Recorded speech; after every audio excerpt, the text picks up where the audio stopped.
우리가 민수기에 레위인들에 대한 이야기를 쭉 보고 있고, 또 그 다음에 나실인 법에 대해서 이야기를 나눴고, 오늘 특별히 제사장들에게 축복 선언에 대한 이야기를 오늘 하고 있습니다. 지난 시간에 한 가지만 말씀드렸죠. 축복이라는 이 단어, 바라크라는 단어는 여러분 무릎을 꿇다라는 뜻이다라고 말씀을 드렸어요. 여러분 무릎을 꿇다라고 하는 시편 95편 6절을 한번 잠깐만 찾아보세요. 원래 이 단어의 뜻이 바로 그겁니다. 시편 95편 6절, 여기는 그렇게 번역을 했는데, 시편 95편 6절 같이 한번 읽어봅니다. 오라 우리가 굽혀 경배하고 우리를 지으신 여호와 앞에 무릎을 꿇자. 이 무릎을 꿇자라는 이 뜻이 바라크, 복이라는 뜻과 똑같은 뜻이 됩니다. 그러니 여러분, 어떤 사람이 하나님의 축복을 받는 사람이냐? 하나님 앞에 무릎을 꿇는 사람.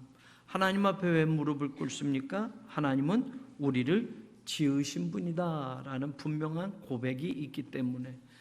우리를 지었다라는 말은 뭡니까? 우리의 주인 되시고 우리의 창조주가 되신다라는 거예요. 사실 여러분, 우리가 그 생각을 못하고 살아가는 게 너무 많아요. 하나님은 우리를 지으신 분이다라는 거예요. 우리를 지으시고 만드셨다, 창조하셨다라고 하면 하나님이 우리의 주인이신 거예요. 그런데 내 인생을 내가 주인인 것처럼 사는 거죠. 여러분, 내 인생을 내가 주인인 것처럼 사는 사람은 절대로 복받지 못합니다. 하나님을 우리의 주인으로 고백하는 그 무릎 꿇음 속에서 하나님의 복을 받는 인생을 사는 거예요. 여러분, 물론 내가 노력해서 내가 사업을 잘해서 돈 이만큼 벌었어 라고 하는 분이 있을지 몰라요. 그건 돈이죠, 돈. 하나님이 주시는 복은 돈만이 아니에요. 여러분, 돈만이 아니에요. 돈은 벌었는데 돈 때문에 가정이 깨질 수도 있어요. 돈 때문에 가정에 불운이 올 수도 있어요. 그 돈 때문에 여러분 안 좋은 일도 생길 수가 있어요. 돈 자체가 복이 아니란 말이죠. 여러분, 가난한 게 저주가 아니에요. 가난한 게 어떤 경우에는 복일 수 있단 말이에요. 그게 하나님이 주시는 거라면.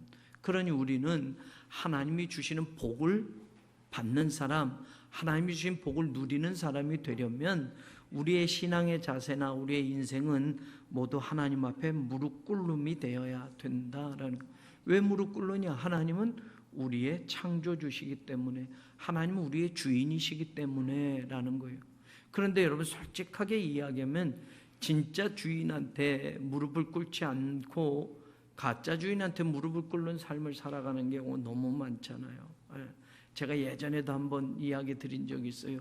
제가 제주도에서 목회할 때 결혼을 막 했어요. 그래서 아내와 함께 신혼집에서 사는데 1년에 165만 원이에요. 1년에 165만 원만 내면 사는 거예요. 그게 이제 죽어지는 세라고 되어요. 그러니까 1년에 165만 원을 내고 주인 할머니 집은 이렇게 초가집이고 아들네가 할머니 집을 지어줬는데 슬라브로 해가지고 그 슬레이트로 해가지고 집을 지어줬는데 조금 잘 지어진 집은 새를 놓은 거예요.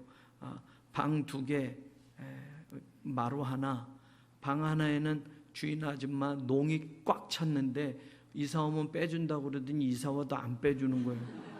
그 방은 쓰지도 못하고 방 하나에 있고, 그 다음에 마루, 차가운 마루, 그 다음에 부엌 겸 뭐 이렇게 돼 있어요. 화장실은 저기 밭에 이제 앉아서 넣는 데고. 갑자기 옛날 생각이 나네. 거기 앉아 있는데 주인 할머니 갑자기 문을 열고 이렇게 보던데. 그래가지고 이게 노이로제가 걸려가지고. 그리고 밤이면 우리 집 창문에 이렇게 서서 보고 계시고, 그거 되게 무서워요. 그 집에 개 한 마리를 키우고 있어요. 근데 우리가 뭐 먹다가 뭐 맛있는 것도 이렇게 하면 개를 갖다 주고 하니 개가 저를 너무 좋아해요. 제 교회차 봉고차 소리만 나면 막 좋아서 그러는 주인 할머니가 화가 나가지고 이놈의 자식은 주인도 못 알아본다고 막 저도 빗자루로 그 개가 얼마나 불쌍해. 개를 막 때리고 주인은 못 알아보고 그러니까 제가 괜히 미안하고. 이 이야기를 왜 했느냐, 우리가 인생을 살면서 진짜 주인인 하나님 앞에는 무릎 꿇지 않으면서 돈에는 무릎을 꿇어요. 돈에는 무릎을 꿇고 세상 권력에 무릎을 꿇고요. 세상 잘난 사람 앞에는 무릎을 꿇고 굽신굽신 된단 말이에요. 진짜 하나님 앞에 무릎 꿇는 인생을 살지 않고 말입니다. 무릎 꿇는다라는 말은 여러분 예배와 관계되어 있는 거예요. 사실은 여러분 예배 잘 드리는 사람이 복 받는 사람인 거예요. 예배는 주일에만 드리는 게 아니라 예배는 삶인 거예요. 그러니까 우리가 우리 인생의 모든 삶에 하나님이 주인인 것처럼 그렇게 무릎 꿇는 삶이 예배가 되고 신앙이 되어야 된다. 바로 이 축복이라는 단어, 바라크라는 단어는 무릎을 꿇다에서 나온 거다. 여러분들에게 말씀을 드렸어요. 자, 이렇게 축복하여 이르되 라고 하는데, 여러분 이렇게 축복하라 라고 할 때 이게 미완료형이에요. 미완료형. 그러니 하나님께 복을 비는 건, 무릎 꿇는 건 어쩌다 한번 딱 꿇고 이런 게 아니라 계속하라는 얘기예요. 계속하라는 거. 그래서 아까 조금 전에 말한 것처럼 날마다 무릎 꿇는 게 돼야 되는 거예요. 무릎 꿇음이 뭐 어느 때만 딱 꿇고 말고가 아니라 날마다 무릎 꿇음이 되는 것, 날마다 하나님 앞에 복을 간구하는 것, 이 삶이 되어야 된다라고 지금 가르쳐 주고 있어요. 자, 왜 그렇게 하나님께 무릎을 꿇어야 되느냐? 하나님께서는 24절 첫 번째 뭐라고 그래요? 네게 복을 주시고 너를 지키시기를 원하신다라고 말해요. 자, 여러분 세 가지의 절이 나오는데 그 다음에도 여호와는 그의 얼굴을 너에게 비추시고 은혜 베푸시기를 원한다.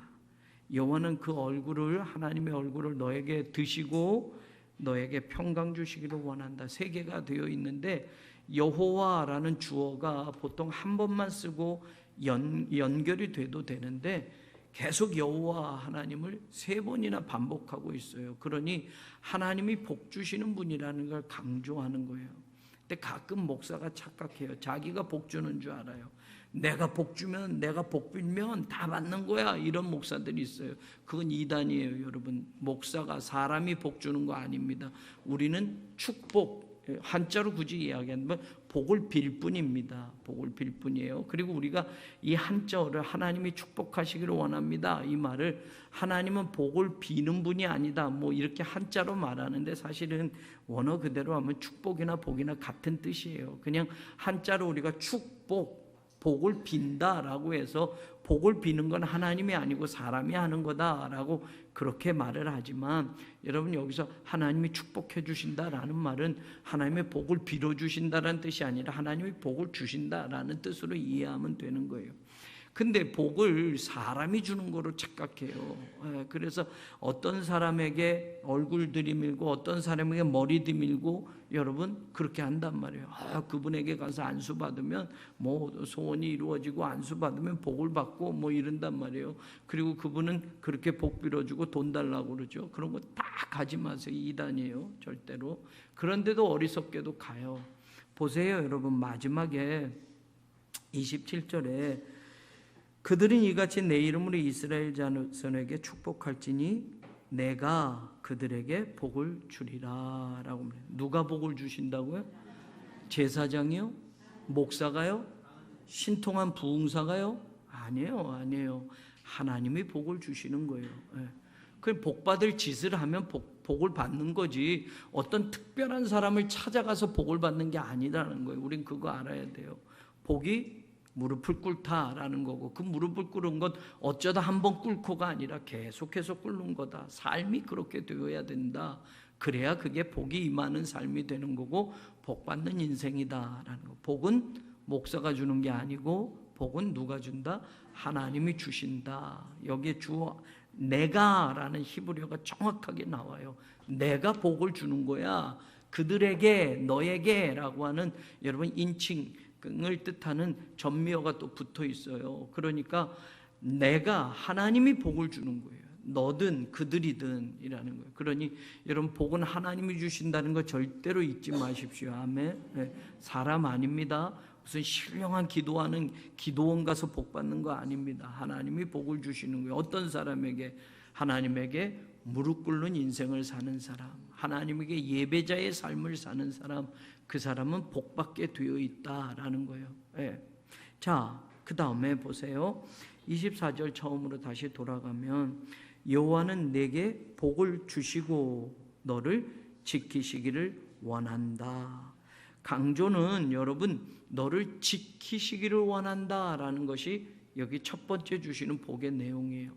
복도 주시는 하나님, 전체적인 복을 주신다라고 하는 건 마지막 절에 이야기하지만, 첫 번째 하나님은 어떤 분이냐? 우리를 지키시는 분이다. 예전에 제가 이걸로 주일 설교를 한번 한 적이 있어요. 여기 본문으로. 여러분, 하나님은 우리를 지키시는데, 여러분, 지킨다라는 건 무슨 뜻입니까? 지킨다라는 건 뭐예요? 왜 지킵니까? 여러분, 우리의 대적이 있으니까 지키시는 거예요. 그죠? 우리 것을 빼앗아 갈 수 있으니까 우리를 지켜주시는 거예요. 네. 지킨다라는 이것은 무엇을 전제하느냐? 우리를 공격한 적이 있다든지 우리의 것을 빼앗아 갈 대적이 있다라는 걸 전제하는 거예요. 그런데 여러분, 그 앞에 뭐라고 그랬어요? 우리에게 복을 주시고 그 다음에 뭘 하셔요? 지키신단 말이에요.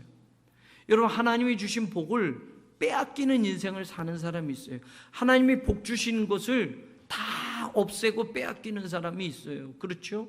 어떤 사람은 하나님이 복을 주셨는데 그 복을 다 잃어버리는 사람도 있단 말이에요. 신앙이 연결되지 못함으로 말미암아.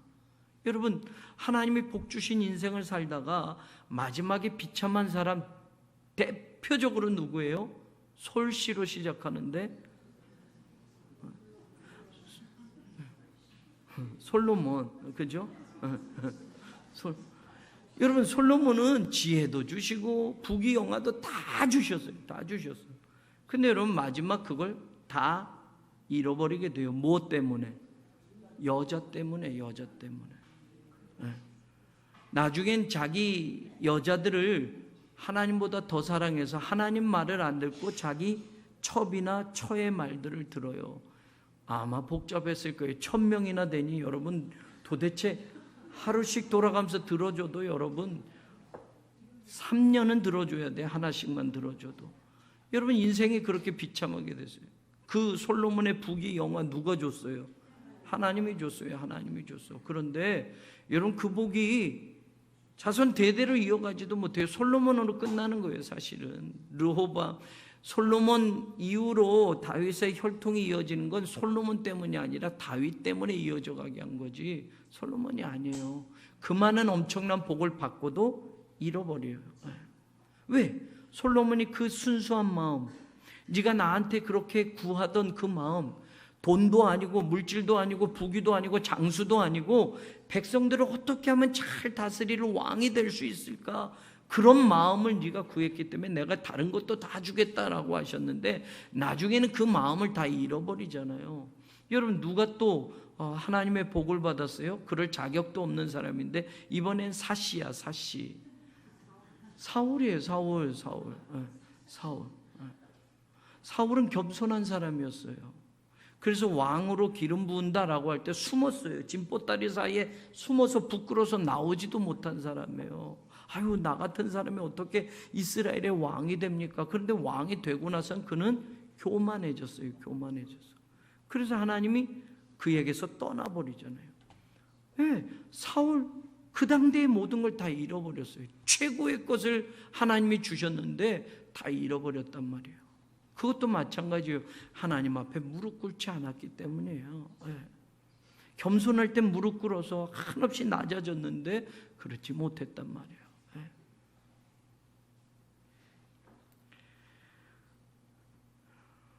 우리의 신앙도 마찬가지.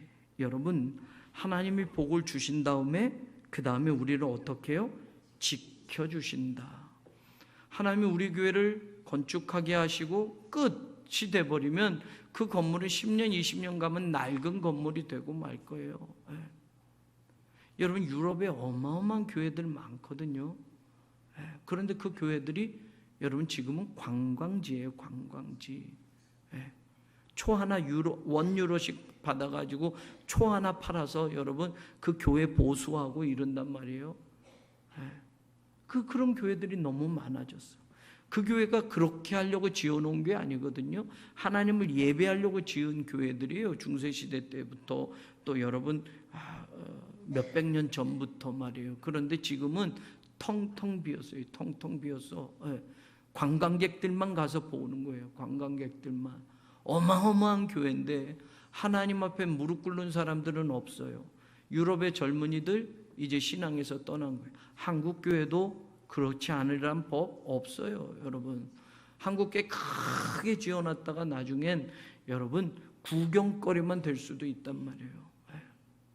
제가 미국에서 목회할 때 우리가 잘 아는 수정교회 크리스탈 캐테드럴, 여러분 어마어마한 교회예요. 한국교회 목사님들 성도들 캘리포니아에 오면 수정교회 가는 게 여러분 신앙의 관광 코스였다며, 성지순례 같은 곳이었어요. 여러분 어마어마한 교회, 거기서 예배 드리면 여러분 주일이면 이 뒤에 쫙 갈라지면서 폭포 물이 쫙 분수가 뿜어지고요. 여러분 그 예배는 전국으로 실황으로 현장에서 막 예배가 여러분 텔레비전으로 다 방송이 되고요. 네, 어마어마한 교회예요. 크리스마스 때 여러분 부활절 때 한 달, 두 달 여러분 그 교회에서 공연을 해요. 엄청나요. 전국 각지, 세계 각지에서 사람들이 몰려와요. 그런데 여러분 로버트 셜롬 목사님 이후에 아들, 딸 여러분 분쟁이 일어나서 교회가 다 깨져버렸어요. 네. 그래서 지금 그 어마어마한 교회가, 제가 50주년 때 장학금을 받고 그 교회 가서 여러분 특별 세미나를 갔었던 곳인데 제가 보고 너무 저도 은혜 받았어요. 자주 가보고 이런 교회였는데 그 50년 동안에 하나님이 이렇게 하셨던 이야기들을 듣고 미국에서 최고의 목회자들이 와서 그 세미나를 인도하고 여러분 그래서 저도 나름대로 깨닫고 많이 했는데 여러분 결국은 그 교회가 50년 지나고 여러분 얼마 몇 해 안 지나서 다 그리고 여러분 파산이 됐어요. 그 교회는 학교도 있었어요. 아이들 크리스찬 교육을 하고 여러분 굉장히 좋은 학교도 있었어요. 근데 모든 게 다 넘어갔어요. 캐톨릭에서 그 교회를 샀어요. 그 빚을 다 갚아놓고 여러분 지금은 그 따님 또 아들 따로따로 교회가 돼서 여러분 교회를 하고는 있지만 아버지 때의 그 영광은 다 잃어버렸고, 어찌됐건 이렇게 축복하라라고 하면서 하나님이 복을 주시고 너를 지키시기를 원한다. 여러분 복 받아야 돼 라고 하지만 복을 받는 것도 중요하지만 복을 유지하고 지키는 것도 중요한 거예요. 누리는 것도 중요한 거예요. 여러분 가끔 그렇잖아요. 로또 맞았다고 하는데 그 사람 금방 그 돈 다 탕진하고 그 인생이 비참해졌다, 이런 뉴스가 너무 많이 나오잖아요. 외국에도 그렇고 우리나라에도 그렇고. 하나님께 복을 받았는데 솔로몬같이 되고 사울같이 되는 인생도 있단 말이에요. 여러분 여러분 안타까운 이야기지만 상독교회는 우리 교회가 개척한 교회예요. 속회를 띄어서 그 교회가 한때는 여러분 1000명 2000명까지 모이던 교회예요. 근데 오늘 그 뉴스로 보니까 가슴 아픈 거예요. 상독교회 이제 그 지리한 분쟁이 끝나고 상독교회 2000평에 매각이 됐어요. 460몇 억. 그런데 나중에 92억까지 합쳐서 500 몇십억을 상독교회가 팔았어요. 그러니 여러분 이제 교인은 한 50명 남았고 여러분 교회 재산은 560억 정도가 됐어요. 그러니 이걸 가지고 교회 건물을 500억짜리를 가지면 뭘 하겠어요? 230억짜리 건물을 빌딩을 샀어요. 그리고도 300 몇십억이 남아 있어요. 그러니 모든 감리교가 이 돈 어떻게 하나, 그 교회가 이거 목사가 혹시 돈 떼먹나, 교인들이 돈 떼먹나 막 이런 말 해요. 농담으로 그 교회 가족들 모두 남은 사람들 다 떨어지고 남은 교인들 교회 지킨 사람들 가정별로 자가용 한 대씩 사주고서도 교회 열심히 다니시오 해도 돈이 남는 교회다 막 이런 말들 한단 말이에요. 그런데 그 교회가 감리교단을 탈퇴하겠다고 선언을 하고 지난주에 당회를 열어서 우리는 감리교회에서 나간다라고 결정을 했다는 거예요. 여러분 수백억이 돈이 생기니까 여러분 이게 감리교회가 계속 붙들고 안 주고 뭐 또 이렇게 되니까 우린 감리교회하고 이제 끝내겠다. 그러니 우리 돈 도로 다 내놔라. 이렇게 해서 이제 법정 시비가 될 거라는 말이에요. 여러분 상독교회도 한 세대에 하나님이 주신 복이 있단 말이죠.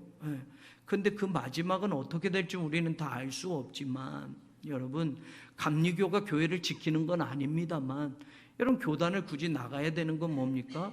돈과 관계된 거예요. 돈과 관계된 거. 참 안타까운 것이지요. 그게 우리 안에 일어나는 일들입니다. 사랑하는 여러분, 하나님이 주신 복을 받고 끝까지 지키고 누리는 사람이 되기를 주님의 이름으로 축원합니다. 우리의 노력이 아니에요. 보세요. 하나님이 지키시기를 원한다라고 되어 있어요. 자, 지키다라는 것은 그냥 단순히 지키다라는 게 아니에요. 하나님이 돌보신다라는 뜻도 있고 하나님이 주목해 보신다라는 뜻도 있고 제가 이 단어 많이 여러분들에게 소개해요. 샤마르라는 단어. 하나님이 지키시고 보호하시려면 하나님이 울타리를 쳐주시는 거예요. 우리 사람이 울타리를 쳐서 우리를 지키는 것도 중요하지만 하나님이 울타리를 쳐주셔야 되는 거예요. 여러분 하나님이 쳐주신 울타리는 사탄이 뚫지 못하는 거가 되는 거죠. 이 샤마르는 울타리를 쳐서 보호하다라는 뜻이에요. 목자가 자기 양을 지키려고 울타리를 다 만들어서 양을 그 울타리 안에 넣어놓는 것처럼 여러분 이런 동사가 바로 지키다라는 동사예요. 하나님의 손수 울타리를 다 쳐가지고 그 울타리 안에 우리를 넣고 하나님이 주신 것들을 지키시고 보호해 주시기를 원하신다라는. 여러분 저는 우리 교회가 그런 교회가 되기를 소망해요. 여러분 우리가 하나님 앞에 무릎 꿇는 신앙으로 예배자로 철저하게 살아가면 하나님은 우리 인생에 울타리를 쳐주신다니까요.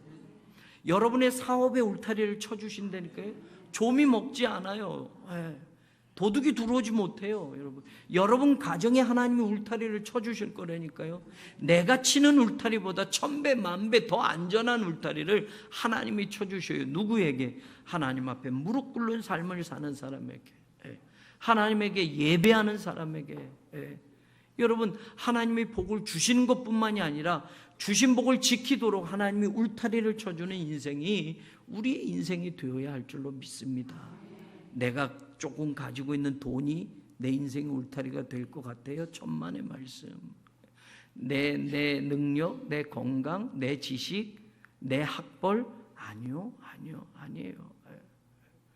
젊을 때는 어디 학교 출신이냐가 굉장히 되지만 우리도 농담 삼아 하잖아요. 60 넘고 70 넘은 어느 대학 나왔느냐 별로 차이가 없지요. 살아가는 거에. 그죠? 그 깜짝 어머 대학교 거기 나왔었어? 이렇게 되잖아요. 70이 돼도. 여러분 그게 젊을 때는 대단한 것 같지만 인생도 마찬가지예요. 돈 좀 있으면 야 이럴 것 같지만 여러분 하나님이 우리의 인생의 울타리를 쳐주셔야 될 줄로 믿습니다. 저는 우리 교회 울타리도 하나님이 쳐주는 울타리가 되기를 원해요. 여러분 교회도 무너지는 교회들이 얼마나 많은지 몰라요. 교회도 세상 것과 다를 바 없이 그냥 그렇게 부서지는 교회들이 얼마나 많은지 몰라요. 하나님이 울타리를 쳐주는 교회, 그런 복이 오늘 저와 여러분의 것이 되기를 주님의 이름으로 축원합니다. 두 번째 보세요. 26절에 하나님은 또 무엇을 원하시느냐? 그의 얼굴을 너에게 비추사 은혜 베푸시기를 원한다. 하나님은 우리에게 은혜를 베풀기를 원하시는 분이에요, 여러분. 그런데 왜 은혜를 못 받아요? 하나님은 우리에게 은혜를 베풀기를 원하시는데 왜 은혜를 못 받아요? 똑같이 다시 말하는 무릎 꿇으셔야 돼요. 무릎 꿇으셔야 돼요. 예배 드리셔야 돼요. 예배 드리셔야 돼요.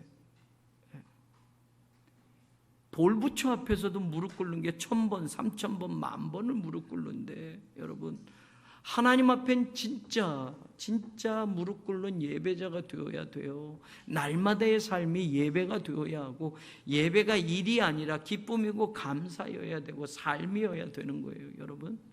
그러면 하나님은 그런 사람에게 얼굴빛을 비추시고 은혜를 베푸시기를 원한다. 은혜라고 하는 이 단어, 하나니라고 하는 이 단어가 어디서부터 나왔다? 제가 예전에 많이 설명했어요. 여러분, 몸을 구부리다 라는 뜻이라고 그랬어요. 몸을 구부리다. 은혜를 베풀다라고 하면, 은혜는 윗사람이 아랫사람에게 베푸는 게 은혜예요. 여러분, 아랫사람이 윗사람에게 베푸는 게 은혜가 아니라 위에서 아래로 베풀어 주는 게 은혜예요. 그러면 위에서 아래를 베풀려면 위에서 아래를 향해서 몸을 굽혀야만 되는 거예요. 우리가 흔히 쉽게 얘기하면, 여러분, 지나가는데 길거리에 여러분 홈리스 피플은 거지가 한 푼 줍시오 하면 뻣뻣이 고개 들고 한 푼 줍시오 길 막고 하는 사람 봤어요? 아니에요.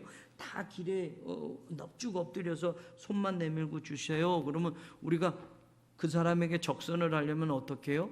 그쪽으로 좀 몸을 굽혀서 해야 돼요. 조금 저기 한 사람들 그냥 틱 던지고 가지만, 여러분 그 통에다가 그래도 몸을 굽혀서 집어넣어줘야 되잖아요. 네.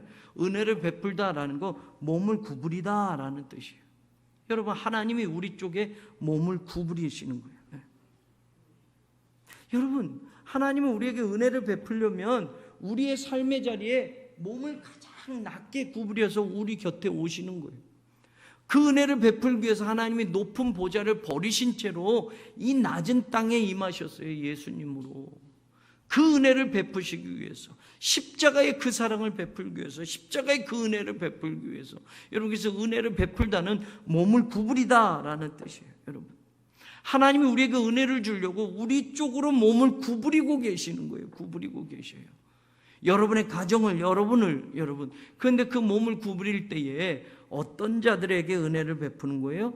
무릎을 꿇고 하나님 앞에 기도하고 예배하는 그 사람에게 하나님은 은혜 베풀기를 원하신다라는 거예요. 이 은혜를 베풀다라는 원래 또 뜻에는 불쌍히 여기다라는 뜻. 불쌍히 여기니까 다가가는 거예요. 불쌍히 여기니까 그 사람에게 다가가서 그 사람을 보듬는 거예요, 여러분. 불쌍히 여기는 마음이 없으면 절대로 다가가지 않아요. 그냥 스쳐 지나가지, 외면하지. 그런데 긍휼하니까 여러분 그 사람에게로 다가가고, 그 사람에게 다가가려니까 그 사람이 낮고 낮은 곳에 있으니 그분도 내려가서 몸을 굽부리고 그분도 내려가서 사람의 몸을 입으시는 거예요. 그게 하나님의 사랑이에요. 그게 예수 그리스도의 십자가의 은혜예요. 여러분, 우리는 그 사랑을 받은 사람이고, 여러분 오늘도 변함없어요. 하나님이 은혜 베푸시기를 원하심을 믿으시기를 바랍니다. 내 삶의 자리, 힘들고 어려운 자리까지 하나님의 몸을 구부려서까지라도, 거기까지 내려오셔서까지라도 우리를 만나주시기를 원하시는 분이 하나님이시다. 이거를 잊지 않기를 주님의 이름으로 간절히 축원합니다. 그 다음에 여러분 26절, 여호와는 그 얼굴을 너에게 향하여 드사 무엇을 주신다? 평강 주시기를 원한다. 여러분, 다른 거 다 받아도 이거 못 받으면 참 안 좋은 거예요. 평강이라고 말하는 이 단어는 히브리어로 샬롬이에요. 샬롬. 여러분, 샬롬이 없이 돈만 많으면 무슨 소용이 있겠어요? 샬롬이 없이 권력을 가지면 무슨 소용이 있겠어요? 샬롬이 없이 오래 살면 무슨 소용이 있겠어요? 불화가 있고 걱정이 있고 염려가 있는 인생을 돈을 많이 가진들, 오래 산들, 그것들이 계속 있다고 한다면 그게 행복이냔 말이에요. 하나님은 평강을 주셔요. 우리에게 평화를 주셔요. 우리에게 안정을 주셔요. 여러분, 이것을 구해야 돼요. 여러분, 하나님이 주시는 복 중에 이 샬롬의 복을 놓쳐서는 안 되는 거예요. 그래도 가난해도 샬롬이 있으면 행복한 거예요. 육선이 풍성한 집보다, 다투면서 고기 먹는 집보다 가난한 집이 더 여러분 행복할 수 있는 거. 가난해도 하나님이 주시는 평화가, 하나님이 주시는 평강이 넘치면 부자여서 근심과 싸움과 다툼과 염려 있는 집보다 훨씬 낫다라고 잠언은 말하잖아요. 여러분, 샬롬의 은혜가, 샬롬의 축복이 그만큼 중요하다. 그래서 여러분, 예수님도 부활하시고 뭐라고 이야기해요? 나의 평안을 너희에게 주노라. 그것은 세상에 줄 수 있는 거다 없는 거다? 세상이 주는 것과 같지 않다. 너희는 마음에 근심하지 말라, 두려워하지 말라. 여러분, 예수님이 우리에게 주시는 평강이 그 순간에 그게 좋은 것일까? 여러분, 우리도 평강 주시는 것보다 돈 주시는 게 더 좋을 것 같이 느껴지잖아요. 평강 주시는 것보다 명예 주시고 권력 주시는 게 더 좋은 것 같잖아요. 그런데 아니에요. 근심과 두려움과 염려가 가득된 인생보다 여러분, 하나님이 세상이 주는 것과 다른 하나님이 주시는 평강이 있으면 남들이 다 두려워 떨 때 우리는 담대할 수 있는 거예요. 남들은 근심과 걱정과 염려로 잠을 못 잘 때 우리는 천만인이 우리를 둘러 진을 칠지라도 하나님이 우리와 함께 하시는 담대함을 가지고 평강의 복을 받은 사람은 살아간단 말이죠. 그런 평강의 복이 임해 우리 교회, 우리 성도들에게 여러분, 은혜와 평강과 그리고 하나님이 주시는 지키는 그 은혜의 복이 우리의 것이 되기를 주의 이름으로 간절히 축원합니다. 마지막 27절에 이거 놓치면 안 돼요. 그들은 이같이 내 이름으로 이스라엘 자손에게 축복할지니 내가 그들에게 복을 주리라. 자, 하나님이 이런 복을 주시는데 어떨 때 되느냐? 아까 우리가 무릎 꿇어야 된다라고 말했는데 여러분, 결론적으로 27절에 내 이름으로 이스라엘 자손에게 축복할지니 라는 말이 나왔어요. 이건 의역이에요. 의역이라고 말씀드렸어요. 이 말의 뜻은 이런 거예요. 내 이름을 이스라엘의 자손들에게 두어라 라는 거예요. 여러분, 내 이름을 이스라엘 자손 위에 두어라 라는 뜻이에요. 축복할지니, 축복이란 말이 여기서는 안 나왔어요. 여기서는 하나님의 이름을 그들 위에, 그들의 자손들 위에 두어라. 그러면 내가 그들에게 복을 주리라 라고 말해요. 하나님의 이름이 임하는 그 사람들에게 복을 준다고 얘기했어요. 근데 이게 여러분, 이스라엘의 관용어예요. 관용어. 여러분, 이름을 그 사람 위에 둔다라는 뜻은 무슨 이야기예요? 여러분, 이름을 둔다라는 것은 무슨 뜻이냐면 하나님의 소유가 된다라는 뜻이에요. 여러분, 누구의 이름, 우리는 인감증명서를 주면 그 사람이 그거를 허락하는 거가 되잖아요. 도장을 찍어주는 거. 여러분, 인감 도장을 찍어주는 것처럼 히브리 사람들은, 여러분 이스라엘 사람들은 그 이름을 그 위에 둔다라고 하면 그 사람의 소유가 된다라는 뜻이에요. 그러니 하나님의 소유가 되는 사람들에게 뭘 준다? 하나님이 복을 주리라 라고 되어 있어요. 여러분, 저와 여러분이 하나님의 소유입니까? 이거 아까 복을 받는 건 하나님이 우리의 주인 되심, 창조주 되심, 우리를 지으신 이에게 무릎을 꿇자라고 말한 것과 똑같은 의미가 되는 거예요. 여러분, 영접하는 자, 곧 그 이름을 믿는 자들에게는 하나님의 자녀가 되는 뭘 줬다? 권세를 줬다. 그게 왜 권세예요? 하나님의 자녀가 되는 게 왜 권세예요? 여러분, 영접하는 자, 그 이름을 믿는 자들이 하나님의 자녀가 되는 권세. 하나님의 자녀는 권세가 있는 거예요. 믿으세요? 여러분, 하나님의 자녀는 아무나 되는 게 아니에요. 하나님의 자녀는 세상 자녀와는 비교도 안 되는 축복의 자리에 있는 거예요. 여러분, 왜? 하늘의 모든 기업을 그 자녀에게 상속으로 주기 때문에 특권이에요. 여러분, 아무나 주는 게 아니라니까요. 자녀에게 주는 거예요. 여러분, 하나님의 이름이 머리에 두어진 자들, 하나님의 소유된 자들에게 하나님이 복을 준다고 이야기했지, 하나님의 소유가 아닌 것에는 하나님이 복을 주지 않아요. 하나님이 내 인생의 주인으로 고백되어지고 하나님이 나의 창조주이시고 그러므로 내 삶의 예배가 되는 사람들이 하나님의 소유, 바로 그들에게 하나님 복을 주신다라고 말씀하고 있어요. 여러분, 저는, 여러분은, 우리 교회는 하나님의 소유가 되어야 될 줄로 믿습니다. 하나님의 것이 되기를 원합니다. 여러분, 하나님의 것이니 내 것도 다 하나님의 것으로 살아야 돼요. 우리는 하나님의 선한 청지기로 사는 거예요. 하나님이 맡겨주신 거예요. 재물도, 건강도, 내 인생도, 자녀도 하나님이 나에게 맡겨주신 거예요. 그래서 우리는 잘 관리해야 돼요. 선한 청지기로. 주인이 온다고 얘기했잖아요. 예수님 계속 얘기만, 주인이 다시 오는 때가 있어. 주인이 오면 너희들하고 셈을 해볼 거야. 야, 내가 너희에게 이걸 맡겨줬는데, 재산도 맡겨줬는데, 내가 너희에게 생명도 맡겨줬는데, 시간도 연장해줬는데, 네 자식들도 맡겨줬는데 그걸 어떻게 믿음으로 잘 관리해 왔니? 하나님이 계산해 보자라고 마지막 때는 그렇게 하실 거라고 이야기를 하는 거예요. 그러니 여러분, 오늘 복 받는 인생, 하나님의 이름이 있는, 하나님의 소유가 된 그 사람에게는, 하나님의 자녀가 된 특권을 가진 그들에게는 하나님이 내가 그들에게 복을 주리라 라고 말하고 있어요. 여러분, 이왕에 이 땅에서 살며 물론 우리가 하늘나라 가서 하나님이 주시는 복을 누리지만 이 땅에서도 하나님이 주시는 복 받는 사람들이 되기를 원해요. 하나님이 주시고 싶은 것 마음껏 줘서 그 복을 누리고 그 복을 나누고 그 복을 하나님의 영광을 위해서 마음껏 쓰는 그런 복된 인생들이 되기를 원해요. 그런 믿음으로 가지고 살아갈 때 여러분, 우리가 상상할 수 없는 은혜와 복이 임하게 될 줄로 믿습니다.